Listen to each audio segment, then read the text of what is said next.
and welcome to the very first episode of the Scrappy Angel podcast. My name is Angel. I am the owner and maker behind the Scrappy Angel. Welcome to everyone who is going to start this journey with me, and hopefully we can get through this awkward first episode. I'm very nervous. I am very much out of my comfort zone being in front of the camera. I don't usually do very well.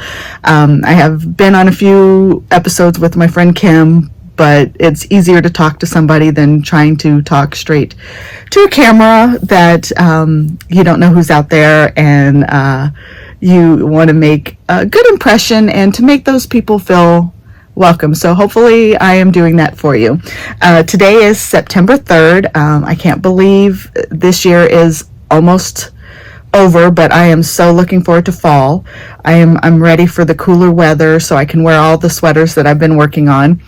I do enjoy knitting. Obviously I'm a quilter also, and I do make the bags, but my first love is quilting, and I learned to knit about 5 years ago, and that's when I started. I used to work at a quilt shop, and right next door was a yarn shop, and that's where I met Marty, who is my local yarn shop, which is Needles in the Haymarket.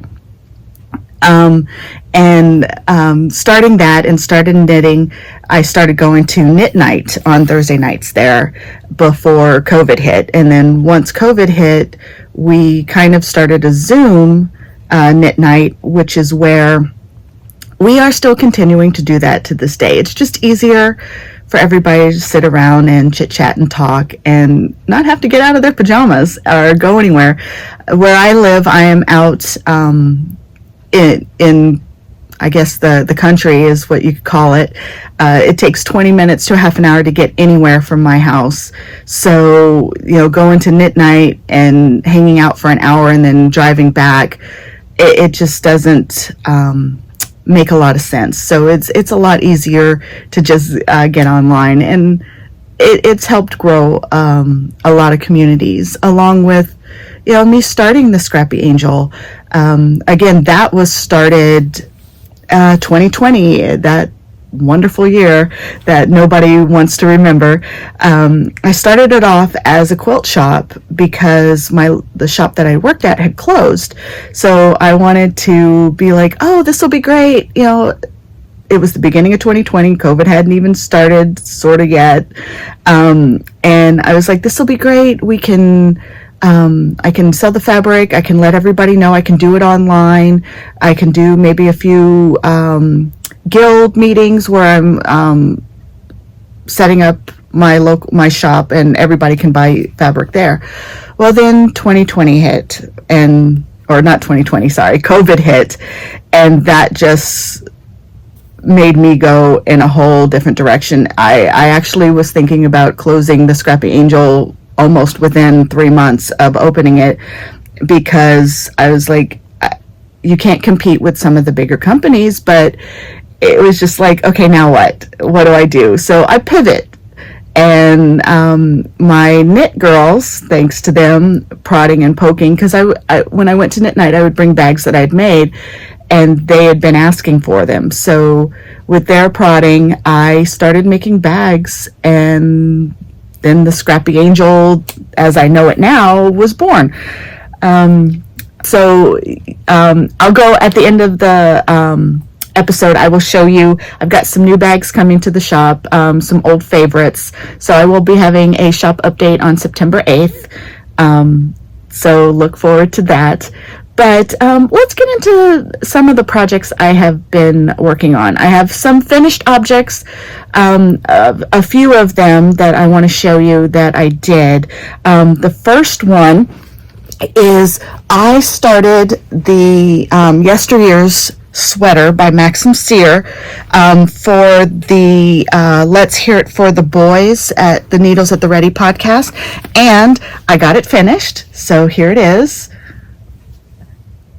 But what I added, and I just wanted to show you, is in the pattern it has the blue go all the way down to the cuff, but I just thought it looked neater having, since the gray kind of folded into the blue, I thought it would be neat to have the blue go into the gray on the sleeve and on the bottom of the project.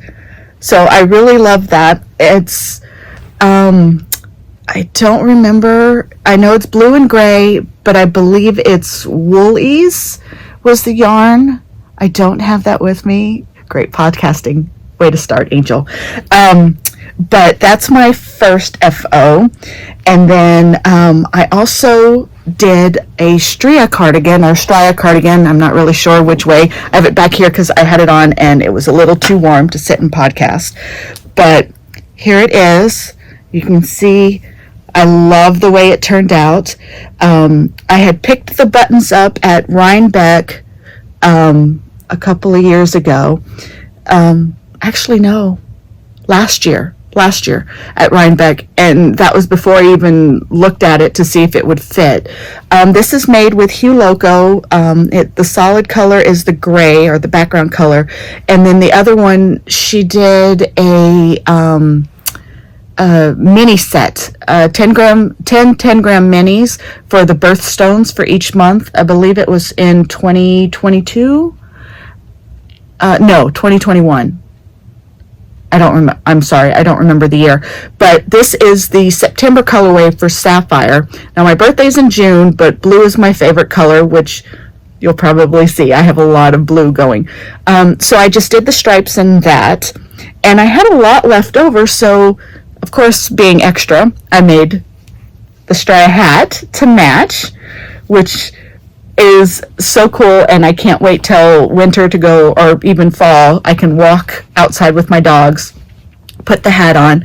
Well, I still had extra, and so what do? And I don't have sock blockers, but I made stripy socks with all of the leftover, well, I have sock blockers. They're right there.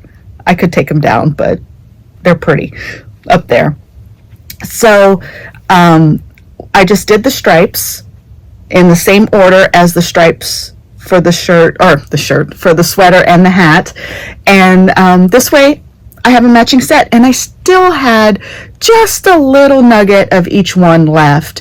And I put it in, I have this bag that, here, I'll grab it, sorry, for my reach and not facing you. I keep it in this little, my little Kate bag, and what I do is I make all of the nuggets. If it's less than 10 grams, I keep them in a little bag so I can crochet them. And what I do is I turn them into little mini, they're like 2-inch by 2-inch granny squares. And what I'm trying to do is I'm going to start building up for it's called the Battenberg blanket. My pictures aren't very good, but that's it right there. So I want to make a bunch of scrappy squares to make a complete and utter scrappy crocheted blanket. So that's the FOs that I have. I do have one FO that is a quilt for a baby that a friend of mine, her daughter just had, and I can show you a little bit of it. Maybe I'll just fold it in half and then you can kind of see. So you can see, here it is. It's just a little quilt. And then here's the backing. I've just got to put a binding on it, which I'm going to use the same fabric here to put the binding on it. And then it's off to a brand new baby girl. So I'm excited about that. I love making baby quilts. They're so much fun.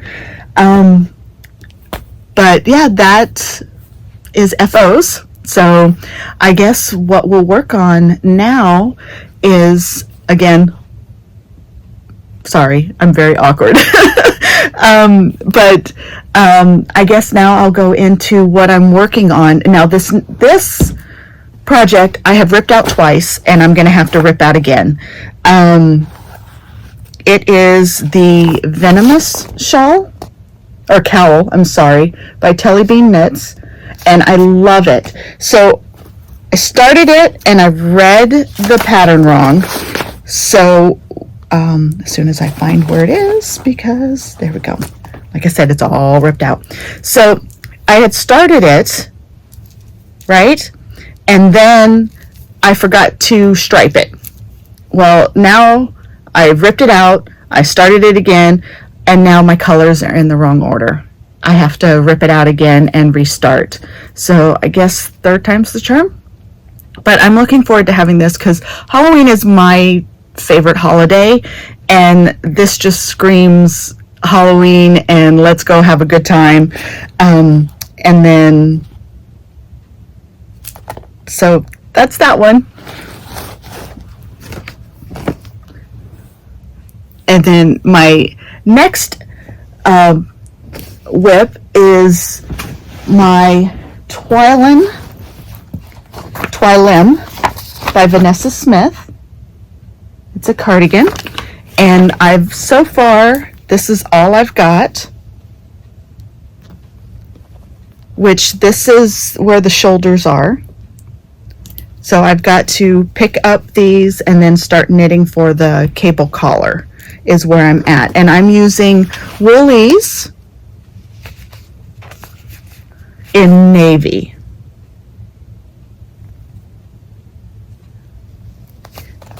And as you can tell, lots of blue is my favorite color.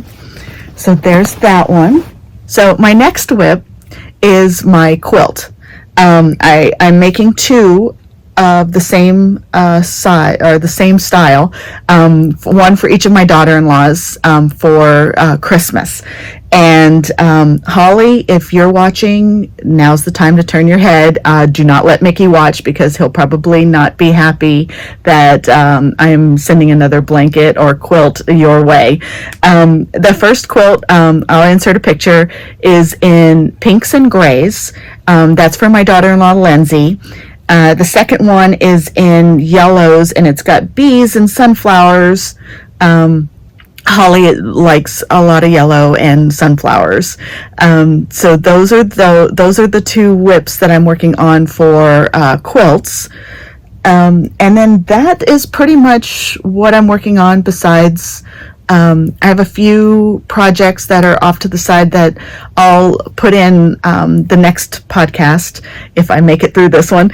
And so next podcast, I will show some of my other projects for quilting that I've been working on. I've got a few that I have started with an online sew group that I have that we meet every Tuesday night and every Saturday. And we started a couple of sew-alongs, and I'm a sew-along fail. I have one of them I finished. I'll put a picture of that in, and that is the Alaska Rainbow Quilt that we started back in, I think it was 2021, if I'm correct. But I finished that one. We did was the Robin Ruth, and the one that I picked was this. And I've got all of it done except for this part here. I need to make those. So once that is done, I will get that laid out, and I will hopefully have that here in the next couple of months. The other project that we were making was from the Tula Pink 100 Modern Blocks. Now, I started this back in, when did I start it? I started this back in 2019, before we even did anything with the group. And then the group decided that they were going to do it, and most of them are finished, and I am not. I still have about, I believe, 30, yes, I have 30 blocks left to go, because I am doing all 100. So that's exciting. It has been quite the what do I want to say, adventure trying to get them all done, but unfortunately life gets in the way and other things happen. So those are the ones that I'm working on with them, and I know they're talking about new ones, and I'm just like, I got to get caught up on these before I can do any other ones.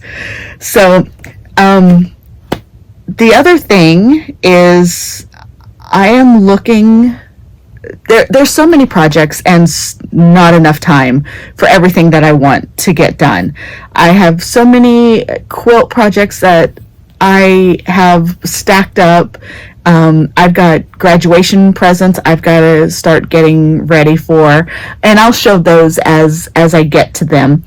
I do have right now, I know the MCAL is starting in October for Stephen West, and I have picked out 4 colors. Now, I have learned that when I want to join an MCAL, by joining, I mean I wait until the end when I see the final product, and then I do it. I tried joining with the twist and turns last year, and it did not work for me. One, I can't keep up, and 2, I found that that project wasn't something that I would want. It was a beautiful shawl. It's just not something that I would wear or I would want. So, but obviously, I still pick out colors and I'm still ready. So I want an idea of, what do you guys think? So I'm not too sure if this will work as a fade. I know these last 3 work really well together.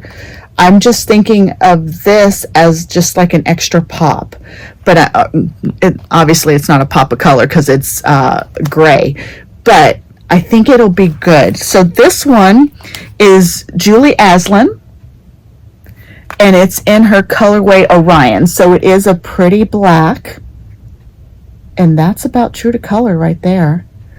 Then this one is Needles at the Ready, and it's Asteroid Belt.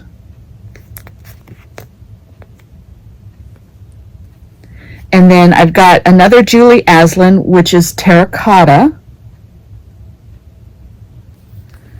And then Dragon Horde Yarn in her Cinnamon Apricot Spice.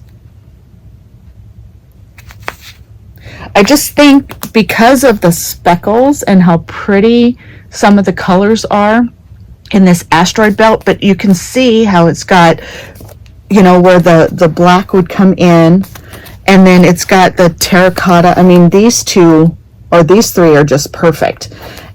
So I just thought with that pop, it would just kind of ground it a little. I don't know. What do you guys think? You can let me know. So that's kind of a plan going forward. The other thing I am planning on doing as far as knitting goes is I am looking at the Spark Cardi by Andrea Mallory. This will be my first steeking project, and I'm really excited about that.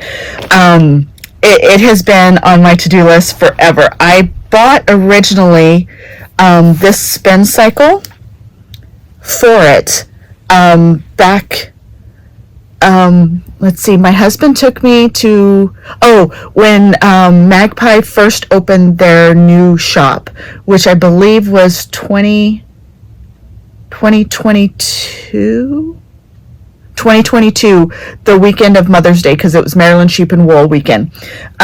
So that's when we bought that. And I just, again, it's blue. I love all the colors. Well, then I went back and I decided that this is going to be the main color. This is Harpoon. So I think those colors work great together. I think that will be perfect. So that is going to be swatched for here in the next couple of days. That way I can get that started and hopefully have that done for this fall. I am going, I'm excited. I'm going on a trip with one of my local sewing groups. We're going up to Vermont at the end of September. We're going to Bennington. They have a museum up there that has the Dear Jane quilt. I'm one of those people that I will look at a quilt and whether, sorry, just getting comfortable. And sometimes I'm like, oh my God, that's not cute or pretty at all. I don't like it. But if you put it in certain colors, again, I love a scrappy quilt. So we're going to see the Dear Jane. So here's the book. I'm taking a class on it. My friend Doreen is teaching it. So, but the original one from the 1800s is in a museum up in Bennington, Vermont, and they keep it there from, I believe, the beginning of September through the middle of October. So there's only like 6 weeks out of the year that you can go up and see it. So we're going up for the week, and we're going to hang out there, and then we're going to tour around and just kind of have a nice little girls weekend to do that. So it'll be fun. But you can see I've got some of the blocks done. I just kind of taped them into the book, so that way I know where they go, and then that way when I'm ready to put the quilt together, I know how to place them in the order. I do love a lot of these quilts that are just, you put the blocks together. Again, the 100 Modern Blocks, the Dear Jane. There's one called The Farmer's Wife that I've done. Once I get that one quilted, I'll show it on the podcast also. And let's see. That concludes what I'm working on and some of the future things that I want to get done. I do have a few things to show that I purchased, and one of them, I joined this a couple of months ago. It is the Woolens and Nosh self-striping club that she does every month. This was the month for August. It is called Glow Bug. And hello, my name is Angel. I am a self-striping yarn addict.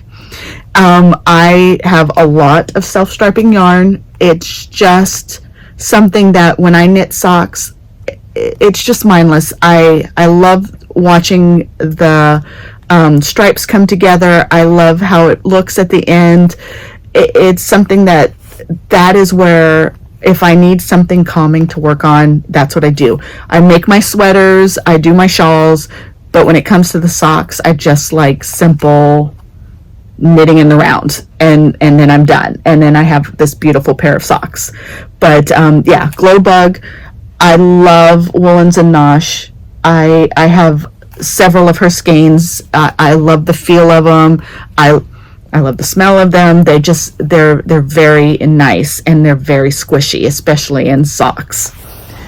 The other thing I did is I also subscribed to the Fat Quarter Shop. They do the Sew Sampler box. You can't really tell. Of course, the mail puts the thing across the name of it. So when you get it, you open it up. This is a great box if you are a beginner quilter. And I'll explain why.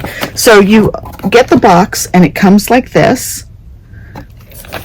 And then it tells you everything. It tells you what the name of the box is. There's a code on the back for if you want 20% off. So it tells you, what you can have, and then it gives you a code. And then inside, you'll find all your goodies. So you have a list of everything that comes in it, and then you get a free pattern. So at the end of 12 months with the pattern, you can make a quilt out of all of these, and you can just buy the kits from them, or you can just use your own stash. So this one came with some fat quarters, some pretty colors. It also came with a 1.5 inch ruler, creative grids, and looks like some thread, and you can quilt with your domestic machine. So these are tearaway quilting elements. So what happens is you lay this on, and then you just follow the line with your quilting, and then you just rip it off the top. So you can get all kinds of, this is called a meander, And then they also have several different types on the back for if you wanted to purchase something separate of that. Then with every one that you get, they give you the fabric, and then they give you a pattern that you can make the fabric from, and then they also tell you what else you need and the size. So these are really, they're really great.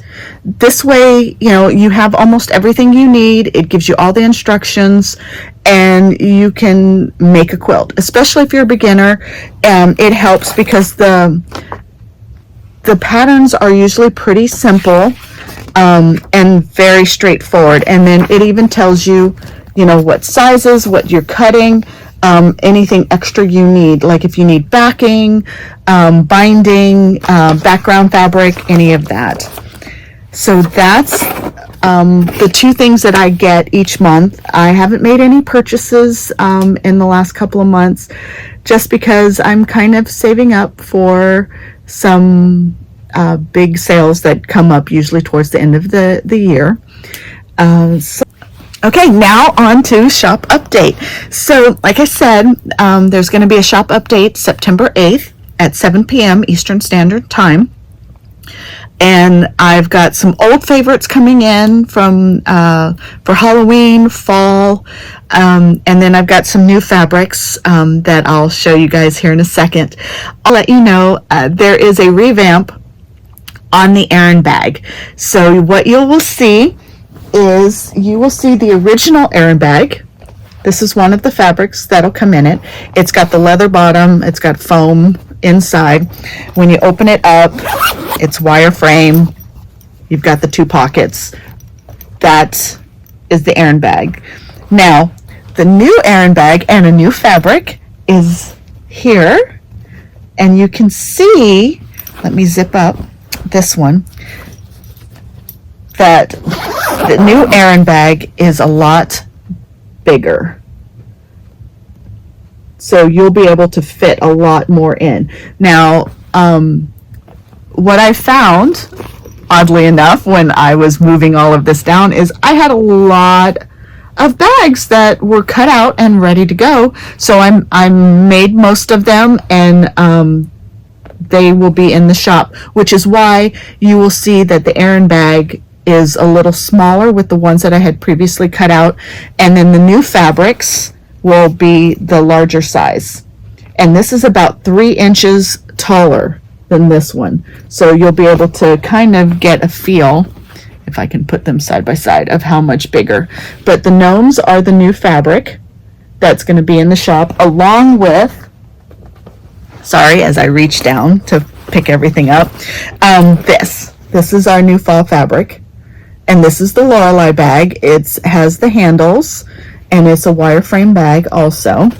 Then you have the Kate, which is a wireframe bag. This is the small one. So going forward, once the original errands are sold out, all the new errands will be the larger size. So you will have 3 different sizes to choose from. You will have the Kate, which is the small. You will have the Lorelei, which is the medium, and then you'll have the Erin as the extra large. Also coming to the shop, you will also find, this is our Kimberly pouch, and this is just great for 2 skeins. A lot of people use them for socks. It's just like a peekaboo pouch, so you can see through it. Then you have the Rebecca pouch, which has 2 pockets on either side, and they are see-through. So you can put your zippers, and you can put all your notions in there, and then you've got this wide pocket for 2 skeins, 3 skeins. You can put a lot into that, and it just zips up, and there you go. I use mine for socks, but you can see I keep stitch markers in there. I've got all my needles, some chapstick inside. I've got socks and things that are going. But if you have any questions, just let me know. And I think that's pretty much it. I talk fast. Like I said, it's an awkward first episode with showing all the bags and everything. But I hope you enjoyed, and I hope you like and subscribe, and I look forward to seeing you guys again. Thank you.